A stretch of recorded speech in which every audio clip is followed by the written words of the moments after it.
obviously they've been dealing with these concussion symptoms for 3 and 2 months almost, and we've turned the corner with Andy.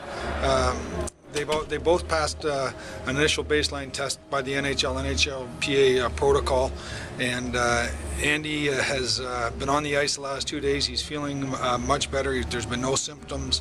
Haven't returned since the skating, so now he's just going to keep ramping up as he feels. He's able to do, and we're just going to go day by day, and there's no return date set at all with regards to Andy. David's situation is a little bit different. He wouldn't be as far along as Andy. Both players have seen secondary doctors and opinions, and David still has some symptoms here, but there's been a desire and some indication that light exercise can be induced to see how that affects David. So he's going to start that. He's not, as I said, not nearly to the point that Andy is. So he'll be doing some light exercise and see how he feels after that. And really what we want to do today was we've had really nothing to report. So instead of talking every day and saying there's nothing new, we wanted to wait till there was something new. That's happened over the last 48 hours. And so I just wanted to bring everybody up to speed that as I said, Andy's been on the ice for 2 days. He's feeling better. He'll continue to go on the ice and see how he can do and push himself.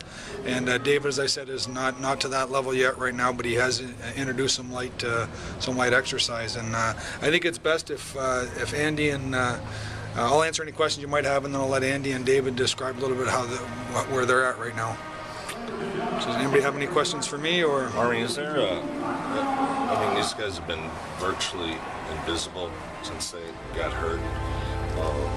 Is there some compelling reason to sequester them or not have them? I mean, does David have an injury in addition to his concussion, or Andy? Or? No. I think with concussion, basically, the protocol is that you don't introduce yourself to noises. They haven't been around the team much, quite honestly. That's why they haven't been available. And also, as an organization, my belief is that we respect the players. We understand the injuries that they're dealing with, but our focus as a team has to be on the players on the ice.